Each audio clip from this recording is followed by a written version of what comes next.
Hello and welcome you all in Study Darbar. Hi, this is Abhishek Tiwari. Let's start the topic geometric progression. ठीक है, geometric progression. When we are talking about geometric progression, इसके पहले arithmetic progression पढ़ चुके हो. Arithmetic progression में क्या देखते थे? Common difference. Common difference का मतलब कैसे होता था? We have a sequence A1, A2, A3, A4, A5 and so on. तो हम कॉमन डिफरेंस कैसे निकालते थे? A2 minus A1 which is also equals to A3 minus A2 which is also equals to A4 minus A3. Basically adjacent term का difference कितना होना चाहिए? Same होना चाहिए. इसको हम बोलते हैं arithmetic progression. But when we are studying geometric progression, तो ज्योमेट्रिक प्रोग्रेशन में कौन सी चीज आ जाती है? So we have common ratio. What is this common ratio? Common ratio का मतलब होता है term 2 divided by term 1 अगर हम करते हैं तो we'll get the same ratio. जैसे we have an equation 2, 4, 8, 16, 32 and so on. ये एक हमारे पास जनरल इक्वेशन है. ठीक है, अब इसमें ये पूछा find whether the given equation is a geometric progression or an arithmetic progression. To find whether the given equation is an arithmetic progression, what we need to find? We need to find the common difference. Common difference क्या होता है? Common difference होता है D is equals to an minus 1. Basically, if you're going to put the value of n as 2, तो कितना आ गया? A2 minus 1 कितना होता है? 2 minus 1 gives you 1. तो A1 4 minus 2 gives you 2. ये किसके बराबर होना चाहिए? ये बराबर होना चाहिए A3 माइनस A2 के भी. A3 कितना है? 8 माइनस 4 कितना आ रहा है? 4. ये और ये सेम है तो ये AP होगा, ये AP नहीं होगा. Are you sure? अब हम क्या चेक करेंगे? वेदर इट्स एन GP और नॉट. GP मतलब ज्योमेट्रिक प्रोग्रेशन. GP है या नहीं? तो GP है या नहीं के मतलब मैंने क्या बताया? They should have a common ratio. Common ratio क्या होता है? तो कॉमन रेशियो का फॉर्मूला होता है R. कॉमन डिफरेंस को हम किससे रिप्रेजेंट करते हैं? Small d. वैसे ही कॉमन रेशियो को हम रिप्रेजेंट करते हैं स्मॉल r से. क्या है ये? Common ratio. Now what is this common ratio? निकालते कैसे? तो इसके लिए फॉर्मूला होता है बेसिकली आगे वाली टर्म डिवाइडेड बाय पीछे वाली term.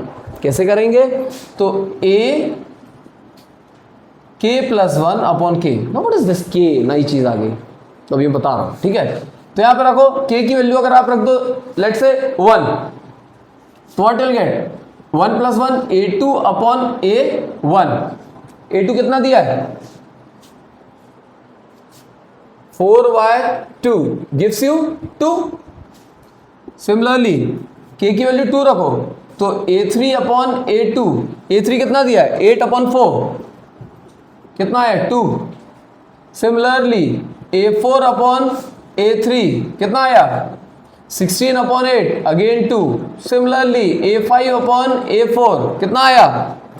32 upon 16 gives you 2. The ratio remains the same, इसलिए इसको बोलते हैं कॉमन रेशियो. तो ऐसा प्रोग्रेशन, ऐसी सीक्वेंस या ऐसी सीरीज जिसमें रेशियो ऑफ एडजेसेंट टर्म कितना हो? सेम हो, इसे हम कहते हैं क्या? Geometric progression. Is that clear to all? Geometric progression क्या होता है? समझ में आया? पक्का? ना how to find the term? जैसे हमने उसमें देखा था nth टर्म कैसे निकालते थे, तो AP का nth टर्म कैसे निकालते थे? How to find the nth term of an AP? तो फॉर्मूला याद होगा, an is equals to a plus n minus 1 into D. इतना लंबा था ना. जीपी में बहुत छोटा सा होता है. ठीक है, जीपी में क्या होता है? तो फॉर एग्जाम्पल मैंने अभी बताया a2 upon a1 is equals to r होता है. तो how will going to find a2? a2 is equals to r into a1. Is that clear? a1 basically हम a से ही रिप्रेजेंट करते थे यहां भी और यहां भी, तो मैं ra लिख दूं. Are you sure? A3 निकालना होगा तो क्या करूं? बेसिकली फर्स्ट टर्म में r का मल्टीप्लाई कर दो तो सेकंड टर्म में फिर r का मल्टीप्लाई कर दो तो थर्ड टर्म में फिर r का मल्टीप्लाई कर दो तो फोर्थ टर्म में फिर r का मल्टीप्लाई कर दो तो fifth term and so on आती जाएगी. यहां हम क्या करते थे? फर्स्ट टर्म में कॉमन डिफरेंस को ऐड कर दो. डिफरेंस था ना, तो डिफरेंस को ऐड करो तो सेकंड टर्म में फिर डिफरेंस को ऐड करो तो थर्ड टर्म में फिर डिफरेंस को ऐड करो तो fourth term and so on. यहां पे कोई चीज हम डिवीजन करके लेके आ रहे हैं तो आगे वाली टर्म लाने क्या करना होगा, multiplication. No, are you getting what I am saying? तो ये आ गया। अब मुझे A3 निकालना, तो क्या करूं, A into R into R. A R क्या था, सेकेंड टर्म ना, सेकेंड टर्म में मैंने क्या किया, आर का मल्टीप्लाई कर दिया, तो बेसिकली क्या बन गया, ए आर स्क्वायर बन गया। फोर्थ टर्म क्या होती है, A R square into R gives you what, A R की पावर 3। यहां से हम क्या निकालेंगे, जनरल टर्म। बेसिकली आप क्या कर रहे हो, जो टर्म निकाल रहे हो तो आर की पावर में 1 ऐड करके सेम टर्म लिख दे रहा हो, तो what will get, A N is equals to A R की power n minus 1। This is your formula to find the term of any of the equation. इस equation की term निकालने के लिए क्या है, जनरल फॉर्मूला। ठीक है, general equation to find the term of GP, write it down. समझ आ गया क्या बोल रहा हूं, क्या बोला मैंने? अगर आपको किसी भी टर्म, फॉर एग्जाम्पल जैसे मैंने अभी एक इक्वेशन लिखी थी, what was the equation, what was the sequence, sorry, 2 4 8, क्या था उसके आगे, 16 32 एंड सो ऑन। अगर मैं आपसे बोलूं निकालो A20, तो what will be the answer, what is A, formula क्या होता है, A N is equals to A R की power n minus 1। What you need to find, A20 in place of n, what is there, 20 है, a कितना है, first term, 2 into are कितना था, 4/2 gives you 2, तो 2 की पावर 20 माइनस 1 गिव्स यू 19। इसको solve कर लेना और आंसर बता देना। समझ आ रहा है? So the question, solve this question, find the 20th term of the sequence 5/2 5/4 5/8 and so on. या फर्स्ट टर्म क्या है, 5/2, सेकेंड टर्म क्या है, 5/4, तो यहां पे रेशियो क्या निकलेगा, it is already given to you that this is a GP, geometric progression. तो यहां पे आपको प्रूव नहीं करना है कि आर सेम आ रहा है कि नहीं, आर हमें पता है, A2 अपॉन A1 जो होता है वो आर है। A2 कितना दिया, 5/4 होल अपॉन 5/2, 5 से 5 कैंसिल, 2 जा, कितना आ गया, 1/2 इज व्हाट, आर। अब आपको जनरल इक्वेशन पता है, A N is equals to A R की power n minus 1, A20 is equals to, A कितना दिया, 5/2, आर कितना है, 1/2 की पावर 19। श्योर, कितना जाएगा बेटा, 5/2 इंटू 2 की पावर 19, 5/2 इंटू 2 की पावर 19। अब दो चीज अगर मल्टीप्लीकेशन में, a की पावर n इंटू a की पावर m, तो कितना होता है, ये होता है, पावर एड अप हो जाती है, ये bases are same, then power gets added. तो यहां पर n की जगह पे 1 है और m की जगह पे 19 है, तो आंसर कितना होगा, A20 इज इक्वल टू 5/2 की पावर 20। समझ आया, समझ आया? Now the next question, find the fifth term from the end of the sequence 2 6 18 dash dash dash up to 39366। ये आपके पास एक सीक्वेंस है, इधर क्वेश्चन फिफ्थ टर्म अगर होता तो बहुत इजीली निकाल लेते हैं, क्योंकि फॉर्मूला आपको पता है, ए आर की power 5 minus 1, A is 2 here, तो निकाल लोगे। But I have asked you the question, you have to find the fifth term from the last. अब तुम लोग को एक चीज याद होगा एपी का, मैं एपी से कोरिलेट इसलिए कर रहा हूं, इजी होगा समझने के लिए। एपी में आपने एक चीज देखा था, जब भी आपको लास्ट टर्म से कोई टर्म निकालना होता था, जैसे आपको आखिरी टर्म से फिफ्थ टर्म निकालना है, लास्ट से आपको 20th टर्म निकालना है, लास्ट से आपको 18th टर्म निकालना है, कोई भी टर्म निकालनी है, तो आप सबसे पहली चीज क्या करते थे, जो आखिरी टर्म होता है वो आपका फर्स्ट टर्म बन जाता है। Is that clear? मतलब last term becomes the first term. Secondly, आपका जो कॉमन डिफरेंस होता है उसका साइन चेंज हो जाता था। अगर कॉमन डिफरेंस यहां से आता है कितना, +2 का, तो उल्टे में कितना आएगा, -2 होता था।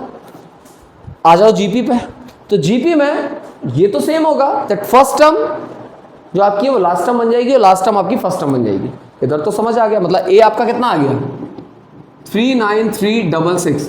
अब आपको एक और चीज पता है, जब भी आपको nth टर्म निकालना होता था तो what was the formula, just now we have studied, क्या था फॉर्मूला, ए आर की पावर n माइनस 1।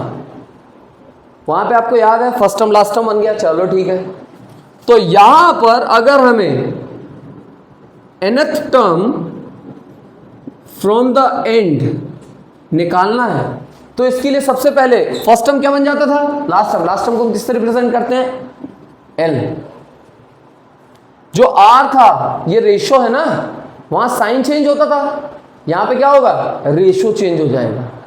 अगर ये R है तो it will going to become 1/r की power n-1। The formula remains the same. वहां हम क्या करते थे, साइन चेंज करते थे, क्यों, क्योंकि यहाँ डिफरेंस लेते थे।